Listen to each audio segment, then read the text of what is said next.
untuk mewujudkan dirinya, untuk Allah itu bisa wujud, bisa tahu keberadaannya, bisa tahu bahwa dia ada. Dia membuat makhluk yaitu Muhammad itu, Nur Muhammad. Sama nggih, sebelum Muhammad ini dicipta, Muhammad yang dulu sudah ada. Namanya saja nggih, ada roh suci, ada roh kudus, ada roh apapun. Semuanya disematkan pada setiap makhluk. Nah itulah.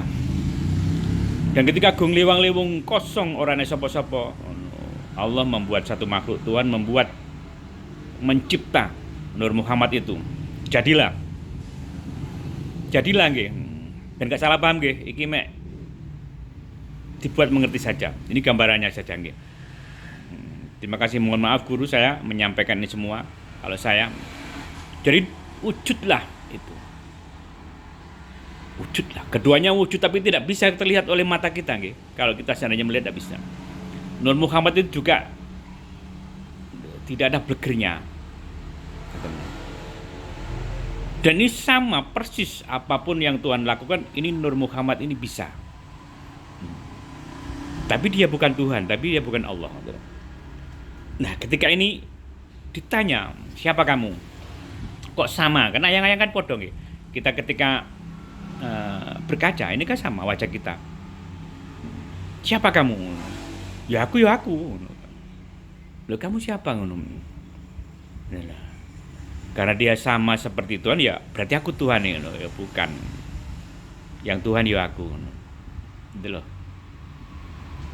Untuk membuktikan ini semua, maka ini Nur Muhammad ini dikasih tugas, cariin saya. Kau di mana? Aku tak menghilang.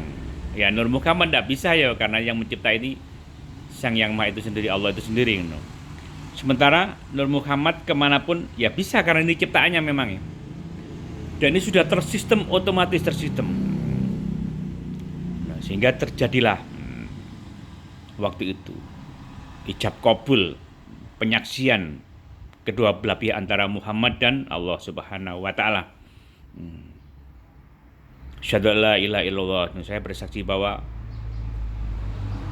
panjenengan inilah satu-satunya Allah. Dan Allah pun bersaksi bahwa Muhammad itulah, kamu sendiri adalah utusanku. Nabi Muhammad itulah utusannya. Nah ini perjanjian kedua belah pihak ini antara Allah dan Muhammad. Nah lalu manusia yang menyaksikan selama ini gimana ini? Nah manusia ini kan di dalamnya ada Nur Muhammad itu. Nah, dan Muhammad Allah. Jadi manusia ini yang ketiga, Trisura yang ketiga ini, yang satunya Allah, yang satunya Muhammad, yang satunya kita ini manusia.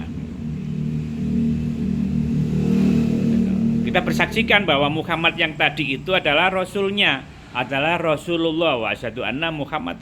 Dan saya bersaksi bahwa yang tadi itu memang Rasul.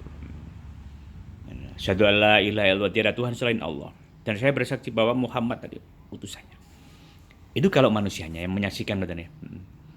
Sementara yang ke langit yang bisa omong-omongan sampai ke saya ya tadi Nur Muhammad, roh sucinya.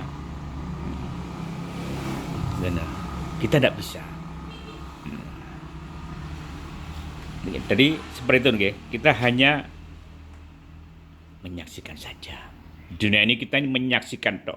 Menyaksikan bahwa semuanya ini utusannya.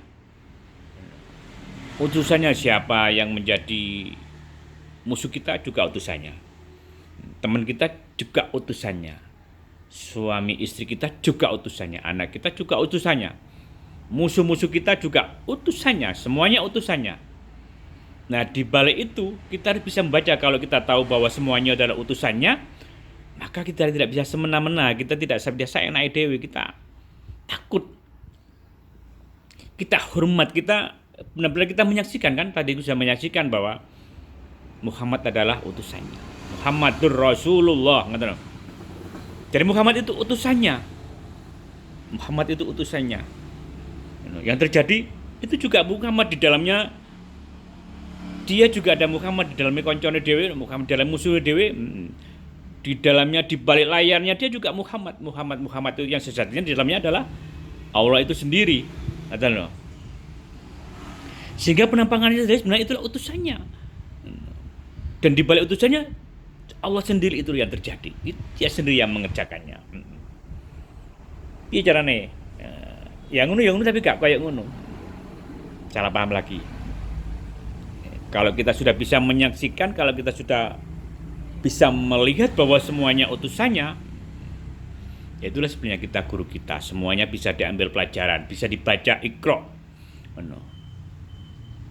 Sehingga kita bisa tahu bahwa kalau itu adalah utusannya, jadi kita bisa berguru dari utusannya itu, bisa melihat apa tingkah lakunya, bisa kita membaca semuanya adalah apa dengan ini? Ada pesan yang dikirimnya, kita bisa membaca, kita bisa belajar dari apa yang disampaikan utusannya tadi, dari penampakan yang disampaikan dari orang yang jahat, dari orang yang baik, dari orang yang zalim, dari orang yang itu semuanya penampakan, pelajaran bagi kita. Kalau kita sudah bisa seperti itu, insya Allah luar biasa. Tidak ada lagi orang jelek, tidak ada lagi musuh-musuhan, tidak lagi iri dengki dan lain-lain. Semoga bermanfaat. Assalamualaikum warahmatullahi wabarakatuh. Ya Rasul menembus tanpa batas.